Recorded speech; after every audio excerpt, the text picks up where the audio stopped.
Avec vous, Évangile de Jésus-Christ selon saint Matthieu. Gloire à toi, Seigneur. En ce temps-là, Jésus disait à ses disciples, « Veillez, car vous ne savez pas quel jour votre Seigneur vient.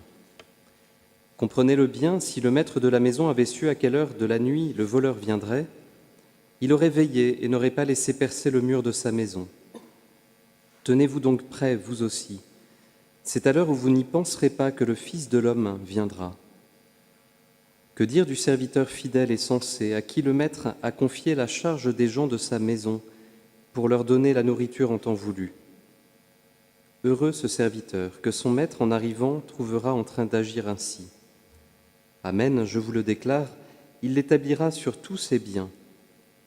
Mais si ce mauvais serviteur se dit en lui-même, « Mon maître tarde », et s'il se met à frapper ses compagnons, s'il mange et boit avec les ivrognes, alors quand le maître viendra, le jour où son serviteur ne s'y attend pas, et à l'heure qu'il ne connaît pas, il l'écartera et lui fera partager le sort des hypocrites.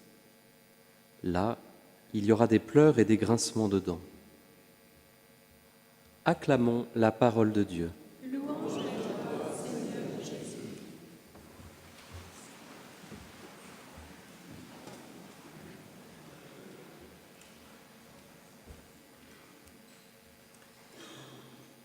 Comme je le disais au début de cette messe, aujourd'hui nous fêtons Saint Augustin, grand évêque.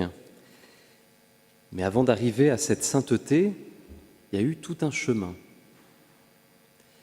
Et un chemin long, tortueux. Mais une chose habitait le cœur de Saint Augustin, c'est sa recherche. Il ne s'est pas lassé de chercher. Chercher Dieu, chercher un sens, chercher même dans l'Écriture qu'il trouvait si aride. Il avait cette disposition du cœur qui résonne avec ce mot de l'Évangile, « veiller ». La veille, elle s'oppose au sommeil. On retrouve beaucoup de fois dans l'Évangile ce terme de veiller, une invitation de Jésus à veiller, par exemple à Gethsémani, auprès des apôtres, où les apôtres, au lieu de veiller, s'endorment. Et le Seigneur, ce matin, à travers l'Évangile, nous invite aussi à veiller. Bon, avec ce temps-là, on a envie de dormir, mais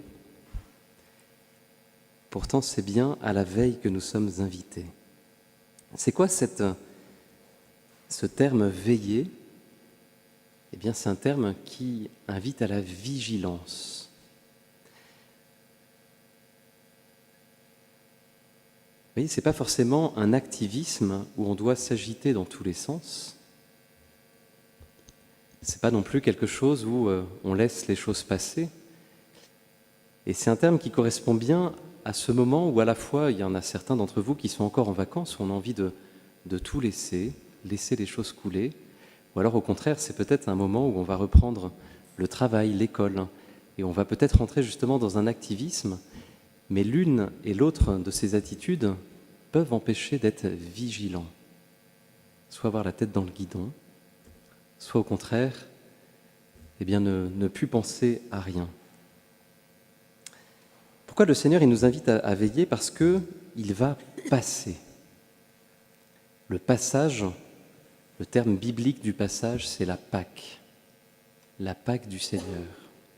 Et là, la même chose, on voit qu'on a beaucoup d'exemples dans l'Écriture du passage du Seigneur, à des moments où on ne s'y attend pas.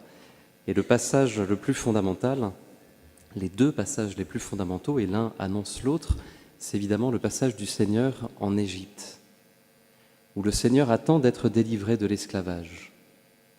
Et regardez que le passage du Seigneur va tarder, il y aura toutes les plaies d'Égypte. Moïse qui va monter à plusieurs reprises, voir Pharaon, pour demander cette délivrance, en pensant que ça sera sur ses forces, finalement, qu'ils sortiront.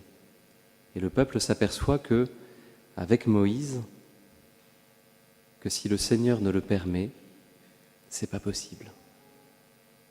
Il faudra tout un temps de préparation, un temps de disposition des cœurs, de disposition aussi extérieure pour faire l'expérience que le Seigneur est passé et nous fait passer d'une condition à une autre, de la condition d'esclave à la condition d'homme libre. Et ce passage de l'Ancien Testament préfigure un autre passage, celui de la mort à la vie, celui de la résurrection du Seigneur. Vous regardez que les apôtres, les disciples du Seigneur sont dans l'incompréhension au moment de la croix. Ils ne comprennent pas. Pourquoi est-ce qu'ils ne comprennent pas ? Parce que certainement qu'ils sont impatients. Parce que le temps de Dieu n'est pas le temps des hommes. Et on a du mal, nous aussi, on est un petit peu aussi dans ces dispositions. Souvent, on se dit, mais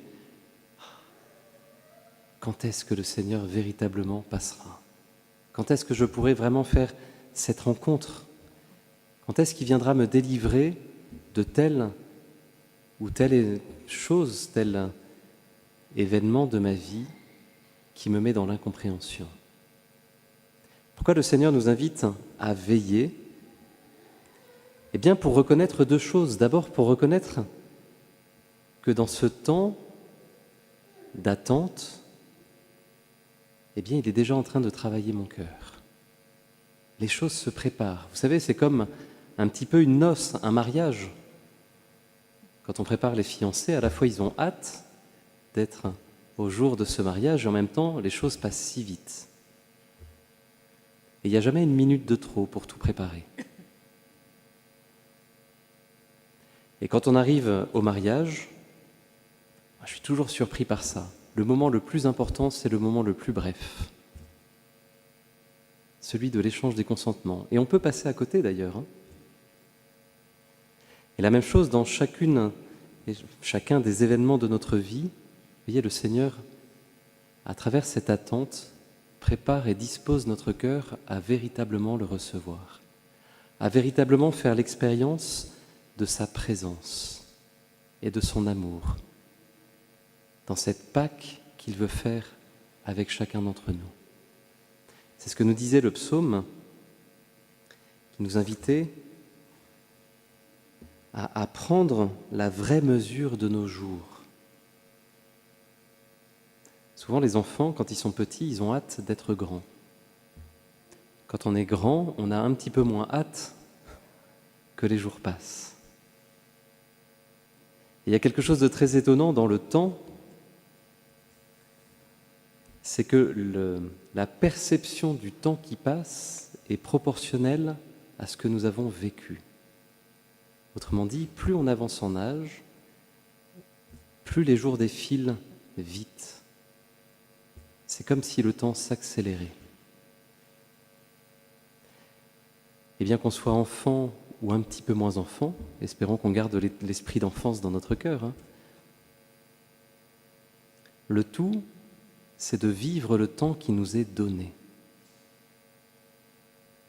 en acceptant que tout soit préparation de la plus grande des Pâques, celle pour laquelle nous sommes véritablement faites, c'est-à-dire la vie éternelle. Et voyez, frères et sœurs, nous sommes que pèlerins de passage, pèlerins d'espérance, c'est-à-dire que souvent nous sommes dans une disposition, ici-bas, où nous cherchons à nous installer.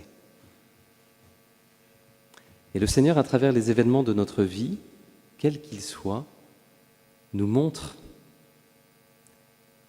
que tout n'est qu'éphémère, que tout nous prépare à quelque chose de beaucoup plus grand et beaucoup plus fondamental. C'est ce que dira saint Augustin en disant que tant que mon cœur n'est en toi, il n'aura pas de repos. Le véritable repos, c'est le Seigneur. Peut-être que vous avez fini vos vacances et vous avez fait cette expérience que malgré, 15 jours, 3 semaines, 1 mois de vacances, on est toujours aussi fatigué.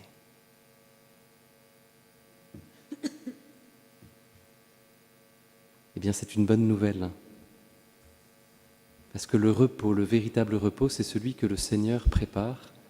C'est quand il rejoint profondément notre cœur, qu'il est là, en nous. Et voyez, dans ce sanctuaire de Notre-Dame-du-Lot, eh bien, le Seigneur nous invite à avoir un avant-goût du ciel, de ce repos. Comment ? Eh bien, en faisant l'expérience de nous laisser aimer, en nous laissant recouvrir de sa présence, en le laissant passer dans nos vies à travers les sacrements, notamment ce beau sacrement de la réconciliation. On fait l'expérience de se laisser aimer dans notre fragilité. Alors, en cette belle année jubilaire, en ce beau jour de la fête de Saint-Augustin, qui a compris que son repos, c'était bien la présence de Dieu dans sa vie, ne nous trompons pas de combat dans ces jours qui se profilent et qui annoncent la rentrée. Le risque, encore une fois, c'est d'entrer la tête dans le guidon, à fond, en reprenant toutes nos habitudes. On les reprendra, rassurez-vous. Mais non pas sans veiller, c'est-à-dire être attentif à ce que le Seigneur est en train de préparer pour que lorsqu'il viendra, nous puissions saisir sa présence. Et je me permets un dernier mot, regardez que le prophète Élie, il guettait la présence de Dieu sur la montagne. L'orage passe, peut-être que vous l'avez entendu cette nuit et ce matin, le Seigneur n'était pas là. Et dans tous les événements qui étaient un peu tumultueux, le Seigneur n'était pas là. La présence de Dieu, le passage de Dieu se manifeste dans le silence de la brise légère. C'est dans les toutes petites choses que le Seigneur manifeste sa présence. Là où on n'entend quasiment rien, mais où sa présence est véritable. Alors demandons au Seigneur cette grâce de la vigilance, cette grâce de ne pas nous endormir, de ne pas nous lasser dans notre quotidien, dans la reprise de la rentrée, dans la fin de ses vacances, mais à pouvoir vraiment demander cet esprit de discernement de sa présence pour que, eh bien, lorsqu'il viendra, nous voyons tout le travail qu'il a fait dans notre vie pour nous préparer. Amen.